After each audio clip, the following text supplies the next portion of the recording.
नमस्कार मंडळी, स्वागत आहे तुमचं आपली बातमी या चॅनलवर. पुन्हा घेऊन आलो आहे माहितीपूर्ण व्हिडिओ फक्त तुमच्यासाठी. हा व्हिडिओ तुमच्यासाठी महत्त्वाचा ठरू शकते, म्हणून व्हिडिओ शेवटपर्यंत बघा.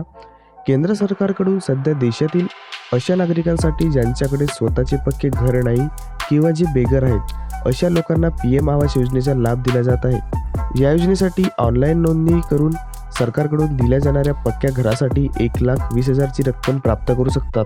भारत सरकारकडून देशातील नागरिकांसाठी अनेक कल्याणकारी योजना चालवल्या जात आहेत, ज्यामुळे देशातील नागरिक प्रगती करू शकतील आणि त्यांच्या आर्थिक उन्नतीसोबतच देशाच्या उन्नतीतही भागीदार होतील. यासाठी नागरिकांना विविध योजनांद्वारे लाभ दिला जात आहे. पण अजून एक आनंदाची बातमी अशी की या योजनेच्या रकमेमध्ये वाढ होण्याच्या चर्चा सध्या सुरू आहेत. तुम्हाला सांगू इच्छितो की अजून पण शासनाकडून ही रक्कम बदलण्याचे आवाहन किंवा जाहिरात आलेली नाही. सरकारकडून देशातील सर्व राज्यांमध्ये या योजनेअंतर्गत 1,20,000 ची मदत रक्कम दिली जाते, जेणेकरून स्वतःचे पक्के घर बांधता येईल आणि आर्थिक भार कमी होईल. जर तुम्हाला स्वतःसाठी घर बांधायचे असेल आणि तुम्ही सक्षम नसाल तर तुम्ही या योजनेसाठी अर्ज करू शकता. देशाचे पंतप्रधान माननीय श्री नरेंद्र मोदी यांच्या नेतृत्वाखाली 2015 साली प्रधानमंत्री आवास योजनेची सुरुवात करण्यात आली. या योजनेपूर्वी इंदिरा गांधी आवास योजना होती, तिचे नाव बदलून प्रधानमंत्री आवास योजना ठेवण्यात आले आहे.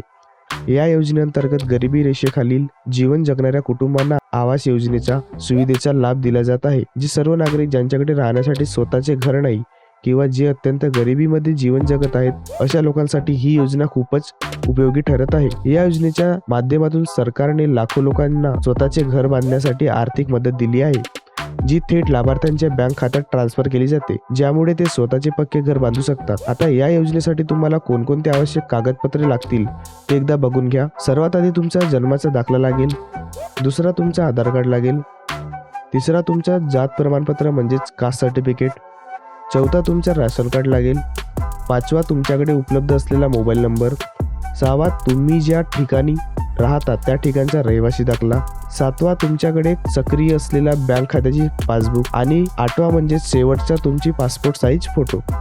तर या योजनेचा थोडासा असा काही स्वरूप आपण बघितला. तुमच्यासाठी योजनेशी संबंधित या YouTube चॅनलवर खूप सारे व्हिडिओ येत असतात. आशा करतो तुम्हाला ही माहिती आवडली असेल तर व्हिडिओला नक्की लाईक करा, कमेंट करा आणि ज्यांना ह्या माहितीची गरज आहे त्यांना हा व्हिडिओ शेअर करा आणि चॅनलला सबस्क्राईब करून बेल आयकॉनला क्लिक करा, तरच तुम्हाला येणारे अपडेट सर्वात आधी मिळतील.